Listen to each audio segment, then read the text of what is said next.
मजबूर का नाम ही मजदूर है साहिब, वो मजबूर हैं इसीलिए तो मजदूर है।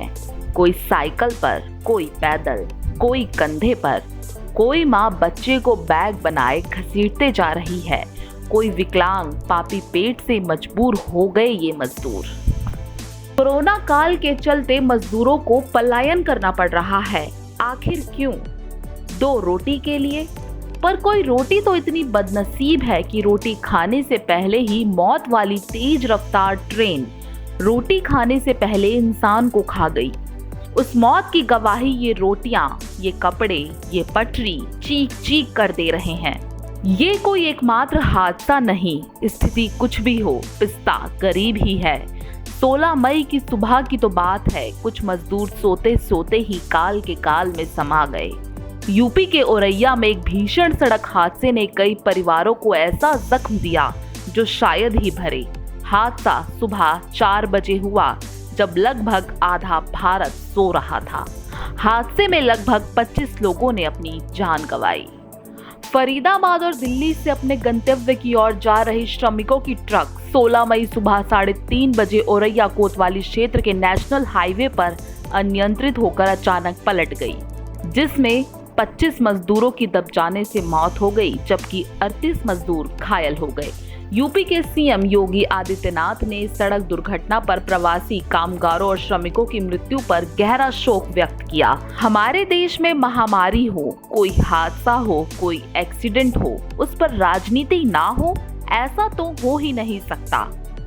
जैसे ही औरैया एक्सीडेंट की खबर सामने आई, सपा से लेकर कांग्रेस पार्टी ने ट्वीट के जरिए बीजेपी को घेरना शुरू कर दिया। पर कांग्रेस ने यूपी के मजदूरों के लिए 1000 बसें देने का दावा किया, जिसे योगी सरकार ने मंजूरी दी। जिसके बाद बसों की जांच हुई तो उसमें कोई एम्बुलेंस निकली, कोई ऑटो, कोई ई रिक्शा और कुछ बसों के नंबर भी शामिल थे।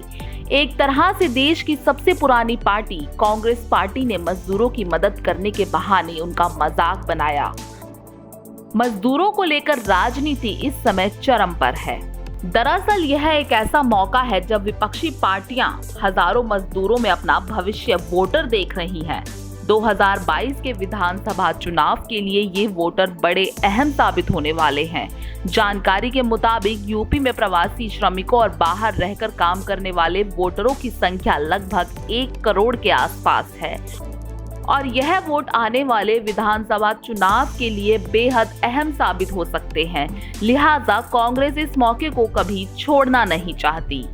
पर अगर आप सिक्के का दूसरा पहलू देखें तो गरम सड़क पर नंगे पांव पैदल चलने से अच्छा है कि आप किसी साधन में जाएं। जरा सोचिए, अगर आपको खुद पैदल चलने का या एम्बुलेंस में जाने का या रिक्शा में जाने का ऑप्शन मिले तो आप क्या चुनेंगे? कांग्रेस और सरकार के बीच चिट्ठी का खेल चल रहा है। कांग्रेस महासचिव प्रियंका गांधी के निजी सचिव संदीप सिंह की तरफ से कई चिट्ठियों का आदान प्रदान उत्तर प्रदेश के गृह सचिव अवनीश अवस्थी के साथ किया गया, जिसमें आरोप प्रत्यारोप के बीच यह कहा गया कि कांग्रेस बसों के साथ पूरी तरह से तैयार है, उसे मदद के लिए परमिशन और परमिट दिया जाए। लेकिन हर चिट्ठी के साथ सरकार की तरफ से कोई ना कोई ऐसा जवाब दिया जा रहा है जिससे कि ये बसें आगे ना बढ़ सके। यानी कि साफ है कि इस भीषण संकट के दौर में भी सियासत जोरों पर है, पर इन सबके बीच बेबस मजदूर मोहरा बना हुआ है। मजदूरों की मजबूरियों का सिलसिला अभी यहीं खत्म नहीं होता। औरैया हादसे के तुरंत बाद की तो बात है, कोलकाता के जलपाईगुड़ी जिले के धूपगढ़ी इलाके में एक भीषण सड़क दुर्घटना हुई, जिसमें 32 प्रवासी श्रमिक घायल हुए। सूत्रों की माने तो ये मजदूर एक ईंट भट्टे में काम करने के लिए जा रहे थे। लॉकडाउन में बात दीदी की करें, यानी कि ममता दीदी की, तो उनकी एक अलग ही राजनीति नजर आ रही है। बंगाल के हालात बद से बदतर होते जा रहे हैं। राज्यपाल जगदीप धनखड़ कई बार ममता की कोरोना पर चुप्पी को लेकर सवाल उठा चुके हैं। जरा सोचिए, जो दूसरों के सपनों को पूरा करते हैं, उनके घर बनाते हैं, आज उनके पास रहने को घर नहीं, 2 वक्त का खाना नहीं, पैर में चप्पल नहीं। आखिर कब खत्म होगा मजबूरियों से लदे मजबूरों का सफर? एचएस न्यूज के लिए उषा कश्यप की रिपोर्ट।